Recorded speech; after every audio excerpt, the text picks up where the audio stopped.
Building websites is the most repetitive task of any web design and development business.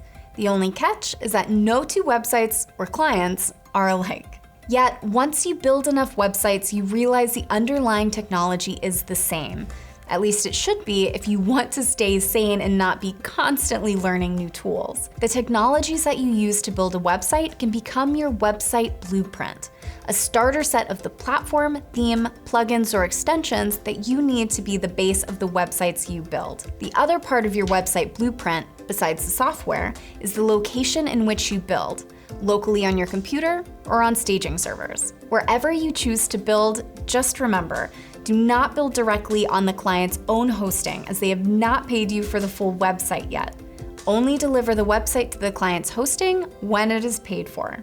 Now, when constructing your website blueprint, as known as your website tech stack, you want to construct a starter set that you can clone with each project moving forward. In fact, if you construct your website blueprint to be cloned, you can have all the settings configured without having to import or follow a checklist. Cloning your tech stack for website builds is the best way to increase efficiency.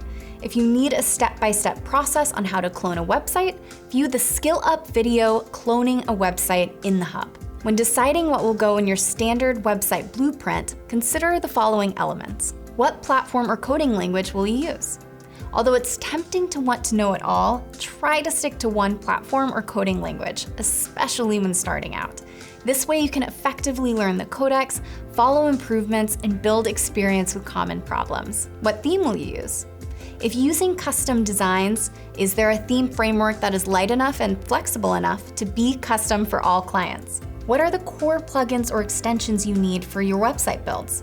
Most websites need the following functionality: image galleries, contact forms, video players, search engine optimization features, accessibility features, security protection, and performance optimization. By knowing what is in your website blueprint, you can better quote your projects.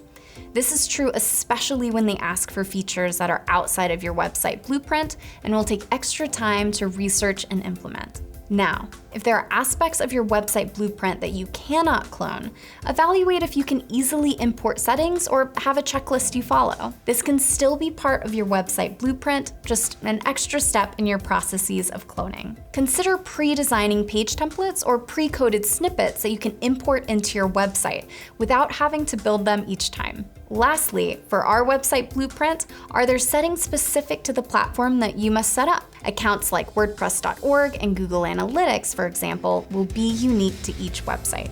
Although this is not cloned by your website blueprint, it can be automated in many ways by having a checklist that spins off once a new client is set up in your project management software. All these pieces factor into your base website blueprint or website tech stack. Now, you aren't limited to this stack for every project. You can create as many project-specific stacks as you want. View the handout for this lesson as we review those requirements. When it comes to specific website tech stacks, like those for e-commerce, think through other tech solutions specific to that environment. What merchant provider for transactions do you prefer working with? Know your solution and your client will go with your expertise, especially if being part of your tech stack means you're familiar with the solution. What is the preferred shipping provider? Is there a third party that handles this effectively and ties into your tech stack? Make this decision for your clients. So going in, you know exactly how much time it takes to set up, maybe a few minutes if you're cloning. What is the tax system for your clients and how will tax be calculated? Additionally, for order emails, what email server and email sequences will be needed? How will you handle order confirmation, shipping notification, or sending the information set to an email database for future marketing? All of these technology questions specific to e-commerce can be solved by creating your website blueprint for e-commerce websites. This way, if a client insists you change solutions based on their needs, you can charge accordingly. Repeat this exploratory process for each distinctly different website framework that you create. In the case of a membership website, you will need a customer relationship management tool, access restriction provider, as well as its own reliable email server and email sequences. Once the website is close to launch, there is another set of tools that will play into your stack: debugging and testing. Do not let this major step get missed, but nail down what tools you will use to debug, user switch, or monitor database queries. The idea behind having a solid website blueprint is to not reinvent the wheel. Website blueprints will save you time and help you become more efficient. In addition, by knowing the time it will take to set up the website and all its features, you can quote your projects accurately. Now that you have your website blueprint, keep it hosted either locally or on a staging server. Keep it updated as you build, swap out unsupported plugins, or rework the settings. Getting these website tech stacks set up will also have you screening for the right projects and the right clients.